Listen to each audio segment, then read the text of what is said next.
our message of hope, optimism and working in partnership with others to get things done. They voted for us to put extra money into our health service and to help them through the cost of living crisis. They voted for us to build more homes and to create good quality jobs.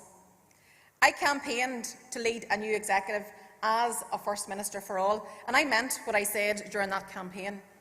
I will work every day as First Minister designate to demonstrate through word and deed a spirit of partnership and respect towards everyone in our society.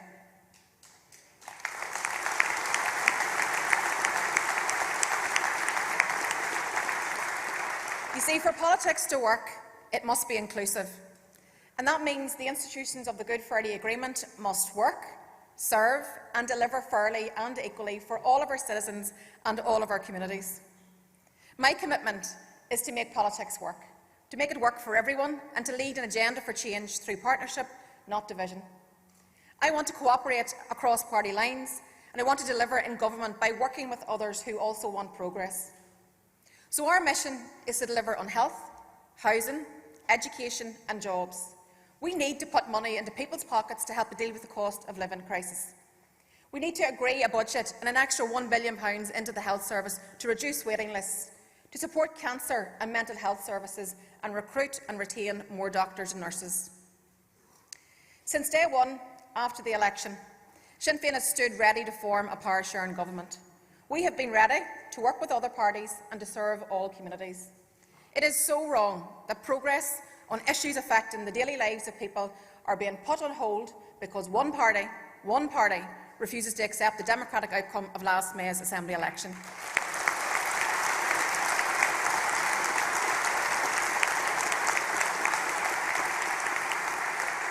Now, at any time, that would be unacceptable, but in the middle of a cost of living crisis, it is really disgraceful. As you all know, the DUP are using the Brexit protocol as cover not to enter power sharing. And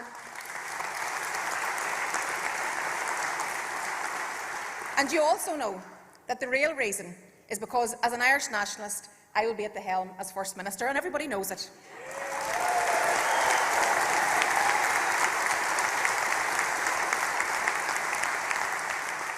Last Friday, caretaker ministers were forced from their departments, leaving civil servants in a really impossible position. And they're now expected to run our essential public services with no budget and no powers. Not good enough. Simply not good enough. I want to, from this Ardesh, thank our outgoing ministers, Finance Minister Conor Murphy, Communities Minister Deirdre Hargey and Infrastructure Minister John O'Dowd for their hard work on behalf of the people.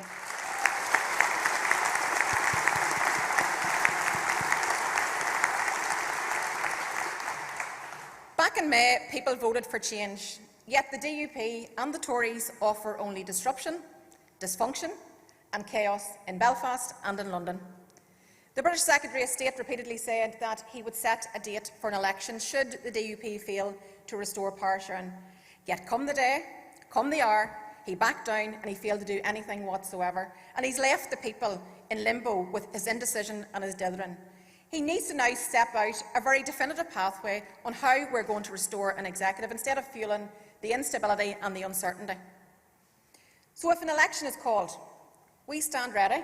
We stand ready to refight a very positive campaign, a campaign to deliver on the change that people voted for back in May, a campaign that's very much about the future, built on inclusivity, togetherness and respect. But in the meantime, we cannot allow a vacuum to be filled by threats of violence or intimidation from loyalists who want yesterday, because let's be very clear, yesterday is not available to them.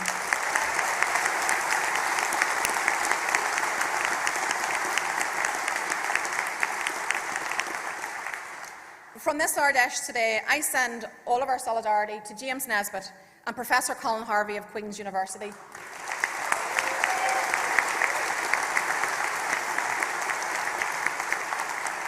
Both have come under attack from senior DUP politicians and from some loyalists, but attack on them is an attack on democracy, an attack on all of us, and it must stop. Earlier this week, I was honoured to attend the funeral service of the late Baroness Mayblood. I was privileged to join her beloved family and all of those from the Greater Shankill community who mourned the loss of their greatest and deeply respected community champion. This was a woman who was a mill worker, a trade unionist, a community worker, a campaigner for social justice, integrated education, and a founder of the Women's Coalition. As First Minister-designate, I wanted to pay my respects and to go on to the Shankill, because at the end of the day, we all live together. Our battles are all the same: to make communities better, to offer families a secure life, to build a better future for our children. We have so much more in common than divides us. So reaching out the hand of friendship to advance reconciliation is always going to be our common ground. Where together we can all build for the future, and to do so in a way that reflects the diversity of our different but equally legitimate allegiances, identities and aspirations. That is why back in September I attended the funeral of Queen Elizabeth II. I was being respectful to all of those of our British and Unionist tradition from across our society who felt her loss dearly. It reflects maturity, as a new era of change is ushered in where we can celebrate our difference and our diversity. Last week there was a significant development. Last week, after decades of campaigning, the Irish language was given official recognition in law in the North for the first time.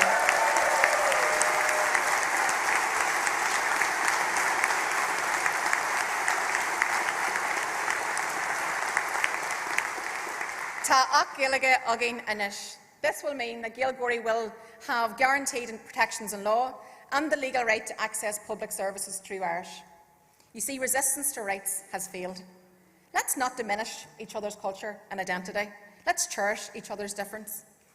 I am working to build a society not of orange and green, but a rainbow of colours and multiculturalism which reflects who we are and what we stand for today. Since we last met, some progress has also been made on women's rights. Finally, women in the North will have right to modern, compassionate healthcare when they need it.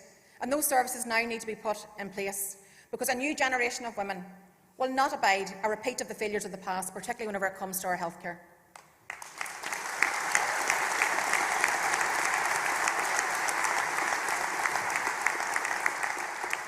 I want to address the issue of the Brexit protocol.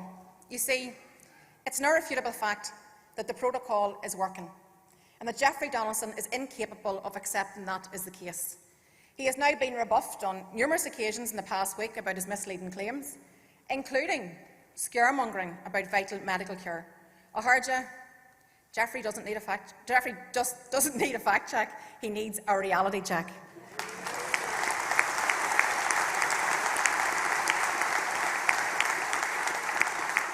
Most working people, businesses and the key sectors that I meet will want the British Government to urgently reach a negotiated settlement with the EU around the protocol.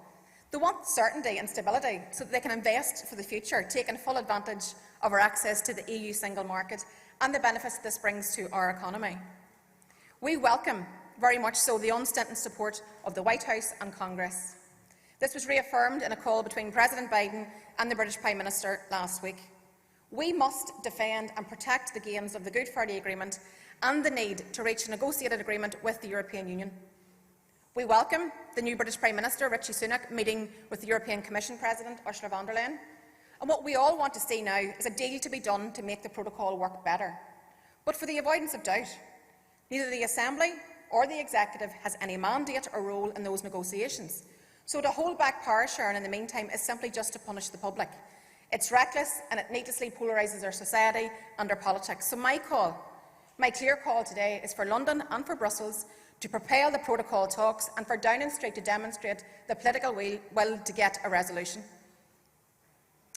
As for the Stormont leaders, now is the time for renewed unity of purpose and determination to deliver a stable power sharing coalition that works and, more importantly, that delivers.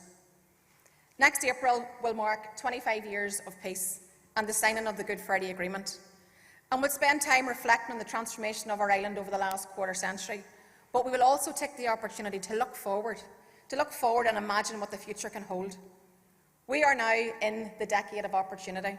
So friends, let's embrace it and let's do better for all. The Ober Layanu Ogin our son and Fubble. So we have work to do. We have people to represent. The people want government and we want change. And I am firmly committed to both. Sin Mayaltanos Dave Alig, Gurmila Mayagov.